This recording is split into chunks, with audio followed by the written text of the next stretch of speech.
Howdy everyone, it's the Tuesday edition of Weather for Weather Geeks, so let's get right to it this afternoon. It's been a cloudier day than we thought it would be. Why is that? Well, we'll talk about that in just a second, but visible satellite this afternoon shows a lot of clouds in Mahoning and Shenango Valley, some breaks in the clouds off to the west, especially around I-77, and then once you're out into northwest Ohio, hey, it's bright and sunny out there, and therefore a little warmer out towards Toledo and Findlay and Defiance. It's in the lower 40s.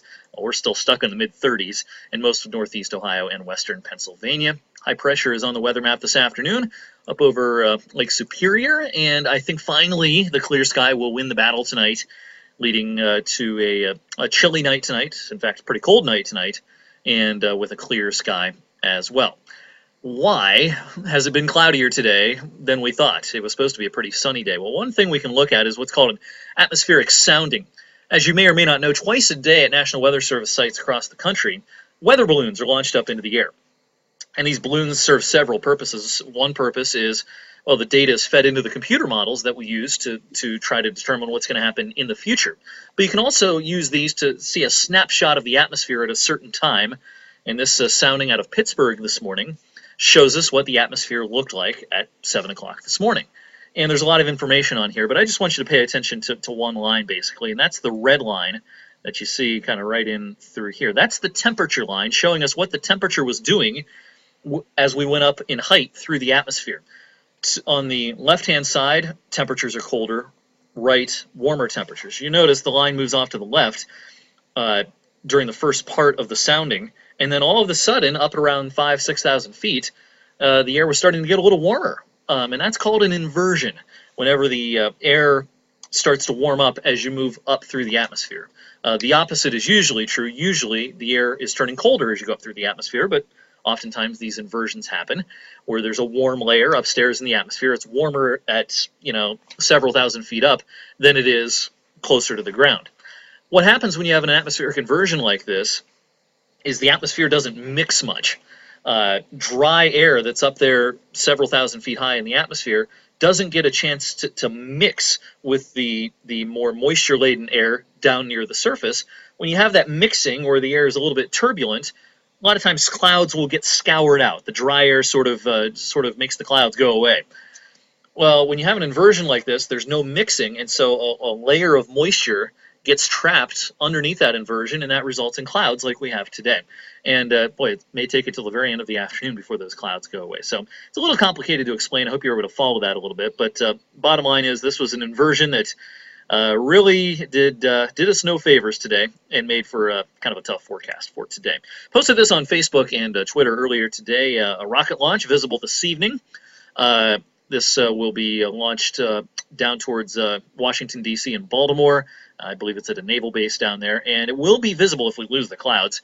It will be visible about 1 minute after launch, maybe a minute and a half after launch in northeast Ohio and western Pennsylvania. Head over to my Facebook page or my Twitter page. I'm Eric WFMJ on Twitter for the link that provides much more information on this rocket launch. And this takes place a little after 7 this evening. I'm hopeful that we'll get rid of the clouds by then. What's going to happen as we head into the future? Well, Wednesday is going to be a decent day. We'll see some clouds here and there, some high clouds again, but it'll be a decent day overall, a little warmer than today, certainly. By Thursday, we have some moisture trying to track our way, but I think this is more clouds than rain. You see some light greens showing up on the computer model here.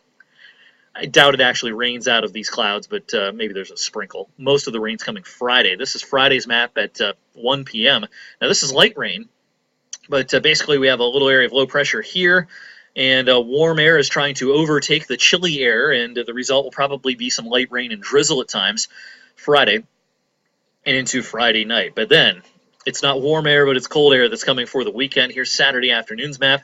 At this point, our low is up here, cold front trailing behind it, and the air behind this front, the coldest of the season so far. We've been talking about this now for a couple of days, and I think the lake effect machine is going to set up this weekend over all of the lakes, and that probably will result in some accumulations in the snowbelts and maybe in parts of the WFMJ viewing area as well, especially up in Trumbull, perhaps Mercer counties.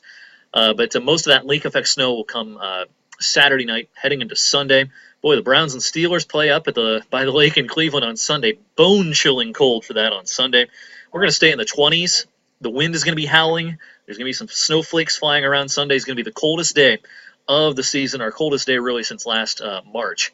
coming up at the end of the upcoming weekend. The cold air is going to stick around, looks like, for a lot of next week. Now, Sunday is going to be the coldest day, but all of next week looking below average, and this is the way the temperature anomaly map looks for the week of Thanksgiving. Thanksgiving is Thursday the 28th, and this map is from the 26th to the 30th, so most of that week is encapsulated in this map. The blues and greens below average, and then the oranges and reds above average. So as you can see, we're firmly in the below average zone for Thanksgiving week, and that could mean that high temperatures most days will be in the 30s, maybe lower 40s at best.